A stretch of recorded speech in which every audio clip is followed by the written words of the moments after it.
welcome to Lady H today. So today I have a guest with me. Her name is Ariana. She's a 10-year-old. Hi Ariana. Hi. So Ariana says hi. So Ariana, you're most welcome. Thank you. So today we're going to talk about the cool stuff. Electronics. We're talking about electronics today. So I'm going to get a perspective of a 10-year-old with regards to electronics. How a typical 10-year-old would think, but that is not 100% representation of the entire population of a 10-year-old. So here's a 10-year-old girl who's going to talk to us about how a 10-year-old thinks. So anyways, we're talking about electronics today, Ariana. So how many electronics you got, Ariana? 5. Not all of them are necessarily mine though. Okay, Ariana says she has 5 electronics. So do you mean like you just have access to the 5, or like I didn't understand that part, that they don't necessarily belong to you? I have access to some of them, but some of them are like mine. Okay, so let's put it this way. So whenever you need them, you have them. You can use them. And what is I want to have, oh my goodness, I want to have electronic. A camera? So Ariana says she has 5 electronics, but she's really, if she had a chance, she would want her hands on a camera. Fabulous. But don't you think that's too much? Yes, I think that's a little bit too much. But you still want that? Yeah. Okay. Ariana thinks it's a little too much. I think it's a little too much too. And so she kind of agrees with me. It's a little too much. But we don't have all the answers for what is too much, what is less. It depends on the different circumstances. So I grew up at a different time, and during my time, we didn't have a lot of electronics. I personally didn't even have electronics. What I remember, we had a phone, and that is if you're fortunate enough for your parents to afford a landline. We had a phone that was stationed in one area, preferably in the living room, whereby if someone called, you would be called from wherever you were to come talk on the phone. And if L block loose and the phone broke, guess what happened? You'd have to send a letter? Yeah, you'd have to send a letter. Yes, Ariana asks if something were to happen, you'd have to send a letter. But sometimes if you really wanted to talk on the phone, you would give this person the phone number of a telephone booth, a public telephone booth in your neighborhood. It could be in a shopping area. So you'll go there and wait this person to call you on that telephone booth. And some inconveniencing circumstances happen sometimes, because in the course of you waiting, because it's a public phone, someone would want to talk on the phone. So they'll just walk in the booth and pull the handle and put in the coins and talk on the phone. And so this would engage the phone for a while.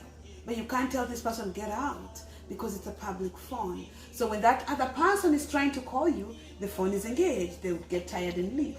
So those are some of the issues we got ourselves into.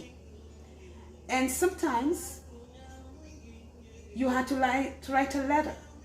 So you write them a letter depending on the mailing situation going on in your area. What would happen was it would take up to a month. For the person to receive the letter and you to write back. And maybe you had this crush, maybe you have, but because right now I know guys your age love BTS. So who is the crush that all the 10-year-olds would like on BTS? Jin. So Ariana says Jin. So for example, you have a crush, you've had feelings the way a 10-year-old would feel for Jin. So you wrote them a letter, they try to reply you, it takes a month. What do you think about that? It's very inconvenient. Oh boy. Oh my goodness. Ariana says it's very inconveniencing waiting for a letter. So waiting for a letter, it is very, very inconveniencing. But we did that, Ariana, and we just had solid relationships. And some people, guess what? They had those relationships and got married. They're married. What do you think about that?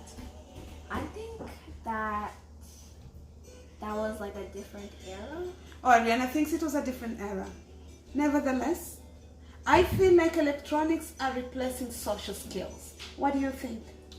I think for some people that is true, but for me it's not true. Because what I think is, you guys and most of us are guilty of, going like this, texting. You could be in the same room texting. You're asking someone to bring you a glass of water, you're texting them. What do you think about that? I think if you can, you should just ask them in person. So talk in person, because we talk to people in person. We didn't text. We didn't text a lot. And that was a different era, you said. But I think I liked my era better. This era is not bad, but I like my era better. And that's me. That's my own objective. Anyways, now we've talked about this, but what we're going to address the most here is safety. Safety around the usage of electronics. Because right now there's lockdown, the schooling system has gone into homeschooling mode and online. People are learning online. So for example, there are times when you have your assignments, you do whatever your teacher wants you to do, and you have some free time, and then you zoom into this app, whatever you do, when you chat around with friends a little bit. Does that happen? Yeah.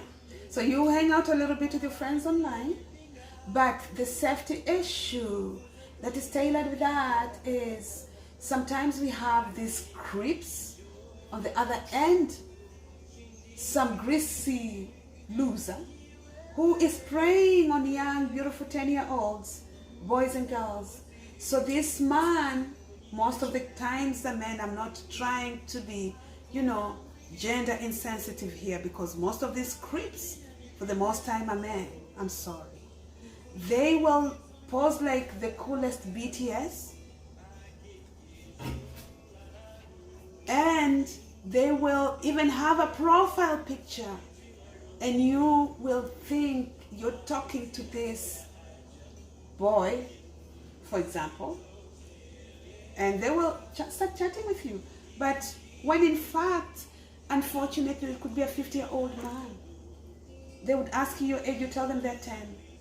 You'll chat around with them a little bit, and you get emotionally connected to them. And this doesn't only affect the young children, it also affects adults, because if you chat with someone for a while online, you feel like you know them, you feel emotionally connected with them. And they might ask you, Ariana, kids your age, to do all this weird stuff. Sometimes they ask you to take nude pictures of yourself and send them. Sorry, it's happened. It's unfortunate, it's happened. It's really happened. So you get yourself in a situation whereby you send them these pictures. Guess what happens? The pictures will go online, people will see your pictures.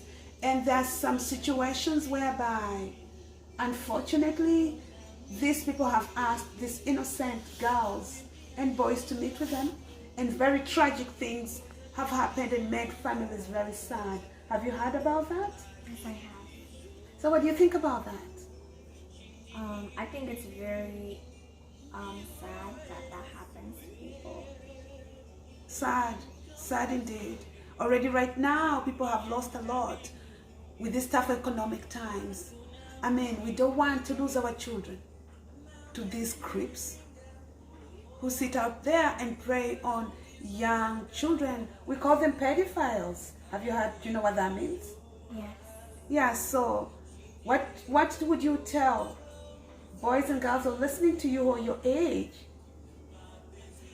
Be careful online, and if someone you don't know talks to you, turn it off and tell them no. I think we agree. I wouldn't agree more, Ariana.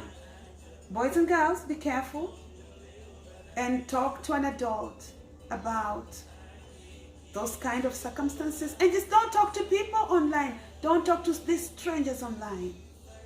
Other than that, Ariana, I'm very thankful that you agreed to come to meet with me, and you've given me an insight of how a 10-year-old thinks, and we agreed together we need to be safe around using electronics. Thank you so much. Other than that, stay safe, people. Bye-bye.